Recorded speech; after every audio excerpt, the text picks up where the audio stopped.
মীরাকে সেনগুপ্ত বাড়ি থেকে তাড়িয়ে দেওয়ার আগে মীরার অধিকার ফিরিয়ে দিতে রুদ্রমূর্তি নিয়ে উর্মির সামনে হাজির হয় রূপা। হ্যাঁ বন্ধুরা, আমরা এমনটাই দেখতে পাবো অনুরাগের ছোঁয়া ধারাবাহিকের আগামী পর্বগুলোতে। মাকে দেখে পালাতে গিয়েও মায়ের চোখের আড়াল হতে পারে না রূপা। দীপার হাতে ধরা পড়ে যায় রূপা। তবে রূপা তার মাকে বলে, আমার বাবা মা কেউ নেই। এই বলেই রূপা চলে যেতে গেলেই রূপাকে একটা চট বসিয়ে দেয় দীপা এবং বুঝিয়ে দেয় মা তাকে পাগলের মতো করে খুঁজছে আর বলতে থাকে, তুই বলেছিস তোর মা নেই।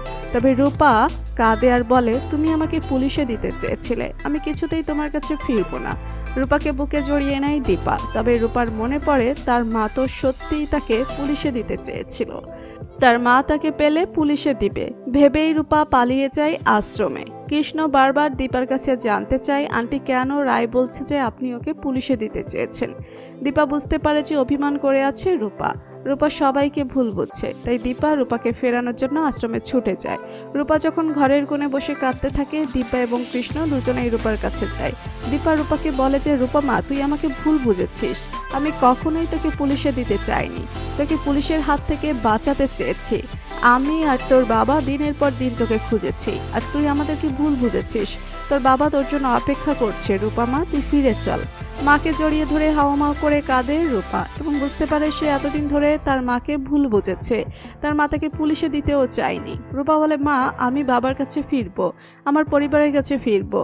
এই বলেই দীপার সাথে রূপা বেরিয়ে পড়ে সেনগুপ্ত বাড়িতে ফেরার জন্য। অন্যদিকে দেখা যায় যে সেনগুপ্ত বাড়িতে হুলস্থুল কাণ্ড কারখানা শুরু করে ওই বাচ্চা মেয়ে মীরাকে নিয়ে। অন্যদিকে মীরাকে একেবারে সহ্য করতে পারে না রত্নাদেবী ও উর্মি।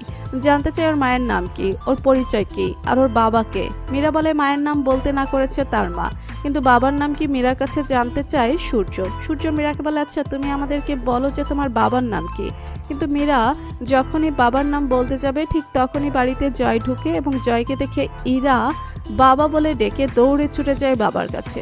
দেখেই চমকে যায় সূর্য, উর্মি ও বাড়ির সবাই। জয়কেই যে বাবা বলে ডাকছে মীরা বুঝতে পারে সূর্য। প্রচন্ড রেগে যায় উর্মি এবং ওই মীরার হাত ধরে টানতে টানতে বাড়ি থেকে বের করে দিতে চায় উর্মি। ঠিক তখনই রুদ্রমূর্তি নিয়ে বাড়িতে ঢুকে রূপা।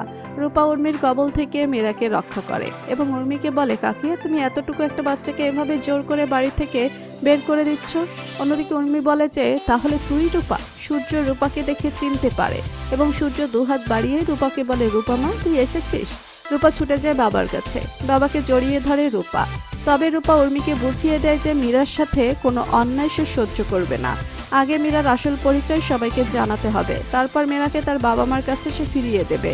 মীরা এই পরিবারের কেউ কিনা সেটা আগে জানতে হবে। তো বন্ধুরা, তোমরা এটাই চাও যে এভাবেই যেন মীরার পাশে দাঁড়িয়েই মীরার অধিকার ফেরত দেয় রূপা। ভিডিওটি ভালো লাগলে লাইক কমেন্ট শেয়ার করুন, আর আমাদের চ্যানেলে নতুন হয়ে থাকলে চ্যানেলটি সাবস্ক্রাইব করে রাখুন যেন অনুরাগের ছোঁয়ার নতুন আপডেট সবার আগে পৌঁছে যায় আপনাদের কাছে। ধন্যবাদ সবাইকে।